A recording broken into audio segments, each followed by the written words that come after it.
সকাল থেকে এভাবেই দল বেঁধে আসতে শুরু করেন ফুটবল প্রেমীরা। গন্তব্য কটিয়াদী উপজেলার আচমিতা ইউনিয়নের জর্জ ইনস্টিটিউট খেলার মাঠ। খেলা শুরুর নির্ধারিত সময় ছিল বিকাল 4টা। তবে সকাল থেকেই দর্শকরা মাঠে আসতে শুরু করেন। দুপুরের পরপরই মানুষের উপচে পড়া ভিড়ে মাঠ পরিপূর্ণ হয়ে যায়। অনেক দর্শক গাছে উঠেও খেলা উপভোগ করেন। যেন ফুটবল উন্মাদনায় মেতে উঠেছিলেন সবাই। শিশু থেকে শুরু করে সব বয়সী মানুষের প্রবল আগ্রহ ছিল খেলাটি ঘিরে। প্রায় লক্ষাধিক দর্শকের উপস্থিতিতে ম্যাচটি অনুষ্ঠিত হয়। আমরা বাড়ি হয়েছে রামদি, আইসি সকাল 6টা।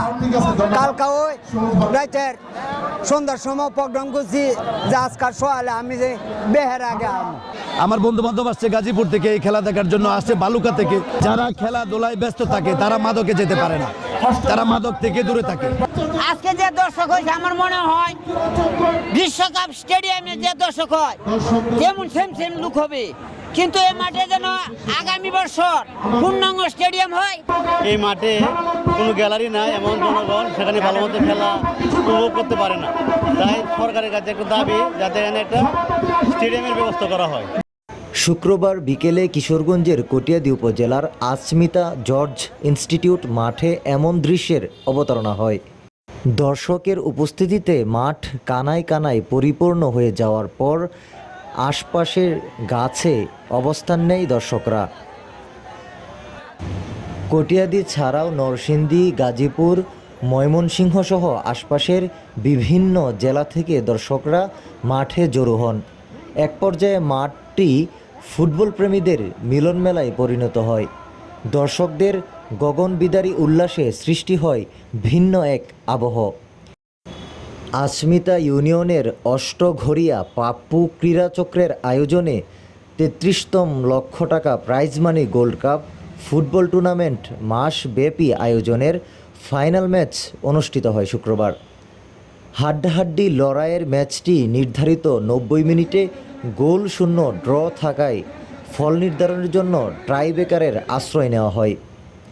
টান উত্তেজনাপূর্ণ ট্রাইবেকারে বেতাল সুবেজ্জামান একাদশকে 1-0 গোলে হারিয়ে বোয়ালিয়া ফুটবল একাডেমি চ্যাম্পিয়ন হওয়ার গৌরব অর্জন করে। চ্যাম্পিয়ন হওয়ার লক্ষ্য নিয়ে উভয় দলই নাইজেরিয়া ও উগান্ডার এক ঝাঁক বিদেশি খেলোয়াড় এবং জাতীয় দলের কয়েকজন খেলোয়াড়কে দলে অন্তর্ভুক্ত করে পূর্ণ শক্তি নিয়ে মাঠে নামে। পুরো খেলা উপভোগ করেন প্রধান অতিথি গণপ্রজাতন্ত্রী বাংলাদেশ সরকারের পাট ও বস্ত্র প্রতিমন্ত্রী মোহাম্মদ শরীফুল আলম। খেলার উদ্বোধক ছিলেন কিশোরগঞ্জ 2 কটিয়াদী পাকুন্দিয়া আসনের জাতীয় সংসদ সদস্য মোহাম্মদ জালাল উদ্দিন। প্রধান অতিথির বক্তব্যে প্রতিমন্ত্রী মোহাম্মদ শরীফুল আলম মাঠে উপস্থিত বিপুল সংখ্যক দর্শকের কষ্ট লাঘবের লক্ষ্যে খেলার মাঠকে একটি পূর্ণাঙ্গ স্টেডিয়ামে রূপান্তরের ঘোষণা দেন। তিনি আগামী বছরের টুর্নামেন্ট শুরুর আগেই এই কাজ বাস্তবায়নের আশ্বাস দেন। আজকে এই সুন্দর পরিবেশটাকে আরো সুন্দর করা প্রয়োজন। আমি আপনাদেরকে কথা দিলাম, আল্লাহ যদি বাঁচিয়ে রাখে আগামী বছর এখানে যখন টুর্নামেন্টটা হবে, এই টুর্নামেন্টে আমাদের মাননীয় ক্রীড়া প্রতিমন্ত্রী যদি আল্লাহ আমাদেরকে বাঁচিয়ে রাখে, ওনাকে আমি ফাইনালে নিয়ে আসবো। পাশাপাশি আমি সাহেবকে বলবো এই মাঠটা দ্রুত উন্নয়নের প্রয়োজন। সবাই মিলে আমরা আমাদের ভৈরব দুলিয়ার চর সহ কটিয়াদী পাকুন্দিয়া তথা কিশোরগঞ্জকে আমরা গড়ে তুলতে চেষ্টা করতে চাই ইনশাআল্লাহ। শুধু কটিয়াদী নয়, কিশোরগঞ্জে একটি স্পোর্টস ভিলেজ হবে আল্লাহ যদি বাঁচিয়ে রাখে। স্পোর্টস ভিলেজে ইন্ডোর স্টেডিয়াম থাকবে। এই মাঠটা দ্রুত উন্নয়নের প্রয়োজন। ফুটবল বাংলাদেশের মানুষের আবেগের সাথে জড়িত।